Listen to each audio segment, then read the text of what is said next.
Fala pessoal, beleza? Sejam muito bem-vindos ao canal de resenhas dos Perdidos no Tempo, e hoje é hora da gente avançar mais um passo aqui na nossa exploração do Dungeon World, PBTA de fantasia medieval publicado aqui no Brasil pela Secular Games, que a gente está explorando aqui no canal, né, capítulo a capítulo, tentando identificar os pontos mais importantes, mais interessantes, para vocês terem uma ideia geral de como é que funciona o jogo.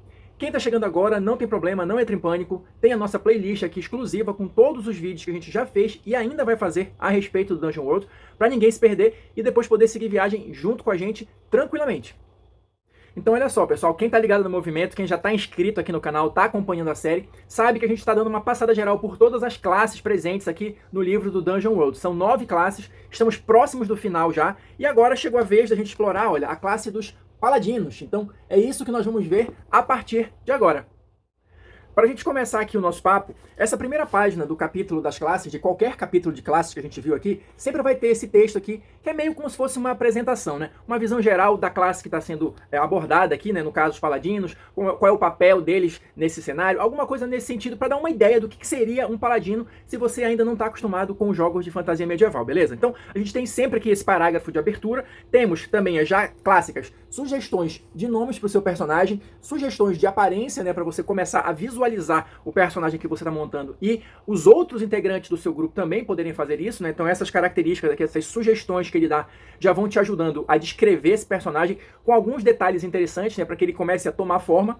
E por fim, a gente vai ter aqui as características, que são as primeiras coisas de regra que a gente vai ter aqui, né? Estatísticas de regra. Então, no caso do Paladino especificamente, a gente vai ter aqui que os pontos de vida máximos dele são iguais a 10, mais o valor que ele tiver em Constituição, e o dano básico dele é um D10. Avançando aqui no capítulo, a gente vai ter aqui, olha, os movimentos iniciais. O que seria basicamente isso? Seriam as habilidades que o personagem tem logo de cara, logo de início, né? O que diferencia um paladino de um guerreiro, de um mago, de um clérigo, de um ladino, enfim. Essa diferenciação vai ser feita através desses movimentos iniciais, que são, como eu estou falando aqui, entre aspas, as habilidades específicas de cada uma das classes. O detalhe, porém, que a gente vem frisando aqui em cada uma das classes, é que o Dungeon World ele coloca aqui como movimento inicial a questão da raça. Ou seja, cada classe que você vai passando, existem algumas opções de raças para você escolher, né, e montar o seu personagem. O Dungeon World ele não tem um cenário específico e ele não tem no livro, em nenhum outro local, descrições específicas das raças, tá? Então a gente vai ter aqui aquelas raças mais genéricas da fantasia medieval. E o que a gente sempre pontua nessa parte é que junto com o livro, seja o PDF, que pode ser baixado gratuitamente no site da Secular Games, que está aqui na descrição do vídeo, seja no livro físico, caso você decida comprar, vem junto aqui um fanzine Novos Olhares para uma Nova Fantasia, que, entre outras coisas, segundo a interpretação que eu estou fazendo aqui, né, vai tentar abrir os nossos olhos para olhar essa questão do jogo de uma outra maneira. Porque assim, se você coloca, primeiro, raças específicas e você dá algum tipo de bônus para elas, você, em tese, está induzindo, está dizendo que só essas raças se destacam exercendo aquela classe específica e as outras não. Então isso é uma questão, e uma das coisas que o fanzine coloca é que você não deve ficar restrito a isso. Mas indo além, né, a gente está complementando aqui, que na verdade, não só não ficar restrito a essas raças específicas que o livro associa a cada uma das classes, mas também tomar alguns cuidados para identificar questões que existem no livro, tá, inclusive reconhecidas pelos próprios autores, problemáticas, tá, geralmente relacionado com essa questão das raças, mas não só isso. Tá? Então, reforçar esses preconceitos, né, não deve ser encorajado na sua mesa de jogo. A gente está procurando, enquanto comunidade, né, construir uma comunidade mais inclusiva, mais diversa, mais divertida, porque afinal de contas a gente quer que o nosso hobby se desenvolva cada vez mais, então a gente precisa, né, de gente para jogar. Então, ao invés de afastar pessoas, a gente deve procurar incluir pessoas no hobby. Olha só, eu falei tudo isso, dei todo esse volteio para falar aqui do primeiro movimento inicial dos paladinos, que é relacionado à raça. E também, olha, diferente dos outros que a gente já passou por aqui, no caso do paladino eu achei mais esquisito porque só tem uma possibilidade: humano. Ou seja, em tese, o livro está meio que te induzindo a dizer que só existem paladinos humanos. Então você não pode fazer um paladino anão, um paladino orc, um paladino halfling, enfim. E vou ler aqui o que diz o texto, né, desse movimento inicial para a gente continuar aqui o nosso bate-papo. Olha só, humano. Quando fizer uma oração pedindo à sua divindade que o guie, mesmo que por um momento, e perguntar o que é maligno aqui, o mestre de jogo lhe responderá honestamente. Ou seja, esse é o poder, essa é a habilidade especial que o paladino humano ganha. Primeiro que eu acho isso aqui extremamente genérico, porque se você for analisar a fundo, Se você admite a existência de paladinos de outras raças, todos eles, em tese, podem orar para os seus deuses e pedir a mesma coisa. E se eu estou dizendo que só existem paladinos humanos em tese, quer dizer que os outros deuses não são poderosos o suficiente, que as outras raças não têm deuses, que as outras raças não cultuam seus deuses de forma tão fervorosa como os paladinos. Estou só jogando aqui alguns exemplos justamente para provocar essa reflexão que acredito que seja uma das coisas que o fanzine proponha, né? Se proponha a tentar abrir a nossa mente nesse sentido. Seguindo adiante, a gente vai continuar aqui nos movimentos iniciais, o que eu estou chamando aqui de movimentos iniciais genéricos. Por quê? Porque qualquer outro personagem paladino, independente da raça, vai ter esses movimentos. Aqui, como a gente acabou de ver, em tese o livro te dá só uma opção, tá? Mas se você quiser criar um paladino de outra raça, ele vai ter esses outros movimentos iniciais também.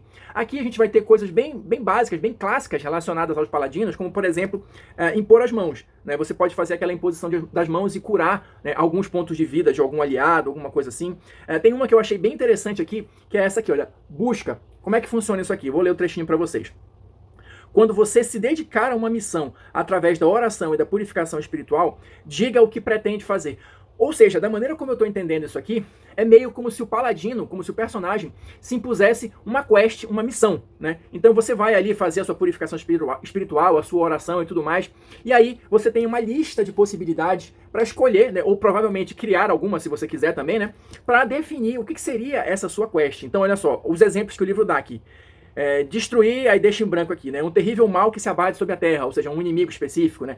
Defender tal lugar dos males que lhe afligem, né? Descobrir a verdade a respeito de tal coisa. E aí a quest, né? A busca segue adiante. Olha, depois de você escolher qual é a sua missão, você vai escolher, olha, 2 dádivas, ou seja, você pediu, né, você se autoimpôs essa missão e a sua divindade lá vai lhe ajudar de alguma forma. E você vai ter aqui 2 dádivas para escolher a partir de uma lista. Então, por exemplo, sentidos que atravessam qualquer mentira, ver-se livre da fome, da sede, do sono. Tem várias possibilidades aqui que você vai escolher 2 que vão representar a ajuda que a sua divindade está lhe dando para cumprir essa determinada busca que você escolheu. E por fim, o mestre lhe dirá qual voto ou quais votos deverão ser mantidos para que essas dádivas sejam concedidas. E aqui tem mais uma listinha aqui, né? Então, por exemplo, honra, é proibido usar truques e táticas covardes, né? Piedade, você tem que realizar seus rituais sagrados diariamente. Verdade, você não pode mentir. Ou seja, o livro te dá aqui, na verdade, as ferramentas para você criar um plot específico para o seu personagem, né? Uma busca, como o próprio nome diz aqui, específica do paladino. Ou seja, ele vai escolher qual é a missão, né? A divindade dele vai conceder 2 dádivas que vão auxiliar ele nessa missão, mas em contrapartida, o mestre vai impor, a partir dessa lista que está aqui no livro, 2 votos, né, pelo menos, que ele tem que seguir para continuar recebendo essas dádivas da divindade. Ou seja, ele tem a missão específica, mas ele tem que manter um certo padrão de comportamento ou alguma coisa nesse sentido para continuar sendo merecedor das dádivas divinas. Para a gente fechar aqui esses movimentos iniciais do paladino, eu queria comentar só mais um aqui que eu também achei um pouquinho problemático. Olha só, é esse aqui, eu sou a lei. O que ele diz? Quando der uma ordem a um personagem não jogador, baseado na sua autoridade divina, você joga, né, faz o teste e soma o seu bônus de carisma. Aí beleza, se você é bem sucedido, né, você vai dar o comando lá, o personagem não jogador vai obedecer e você ainda ganha um bônus contra ele, caso seja necessário. Se você tirar aquele sucesso parcial, né, de 7 a 9, o personagem, né, tem 3 opções: fazer o que você mandou, recuar cuidadosamente e depois fugir, ou atacar você. E se você tirar 6 ou menos, que seria a falha, né, o personagem não jogador faz o que bem entender e você tem uma penalidade em relação a ele. Beleza, em termos de regra, em termos de sisteminha, tranquilo. A questão assim que eu acho é o seguinte, olha só, você está dando uma ordem a um personagem não jogador baseado na sua autoridade divina. Ou seja, em princípio, você está dizendo, pelo menos da maneira como eu entendo, que a sua divindade humana, porque também já vimos, em princípio, o livro te joga para esse caminho de ser um paladino humano, tem ascendência, tem autoridade também sobre qualquer outra raça. Porque eu posso dar uma ordem para um personagem não jogador que seja orc, que seja anão, que seja halfling, e aí a minha autoridade divina faz com que ele me obedeça. Por que só a autoridade divina dos humanos, segundo o livro está meio que indicando aqui, entendeu? Então, eu acho que são essas questões que a gente precisa debater, pensar a respeito, né? E decidir que caminho seguir, para que lado a gente vai. Se a gente quer mesas mais inclusivas ou se a gente quer continuar repetindo erros do passado. Eu só deixo aqui a reflexão para vocês. A minha proposta aqui no canal é trazer as questões. Eu também não estou aqui para dar a solução de nada, eu tenho a minha opinião e estou só passando aqui para vocês raciocinarem também a respeito do que o livro traz. Na sequência, o livro vai trazer aqui aquelas outras características, né? O alinhamento, o equipamento e os vínculos, né? O destaque que eu faço aqui é na questão do alinhamento, como vocês podem imaginar já, os paladinos não podem ser caóticos, tá? Então ele só tem 2 alinhamentos que eles podem escolher, ou ordeiro ou bom, tá? O equipamento inicial aqui para ele escolher, enfim, questões de carga, tudo tá descrito aqui no livro. E a gente vai ter também a questão dos vínculos, né? Que é aquela mecânica que eu já comentei num vídeo específico aqui da série, que é justamente o relacionamento que o personagem vai ter com os outros membros do grupo. Isso vai ter efeitos tanto narrativos quanto mecânicos que a gente discutiu no vídeo específico sobre vínculos. Para a gente já encaminhando para o final do vídeo, a gente vai ter aqui, olha, as listas de movimentos avançados, tá? Só relembrando aqui rapidinho. Cada classe de personagem vai ter 2 listas dessa. Uma para você escolher, né, que são habilidades novas, né, poderes novos, conforme o seu personagem for avançando de nível. Então você vai ter uma primeira lista para escolher enquanto ele estiver do 2º até o 5º nível, e uma segunda lista que vai do 6º ao 10º nível. Claro, se você estiver entre o 6º e o 10º nível, você pode escolher tanto da lista específica, quanto da primeira lista do 2º até o 5º nível. Fica a seu critério.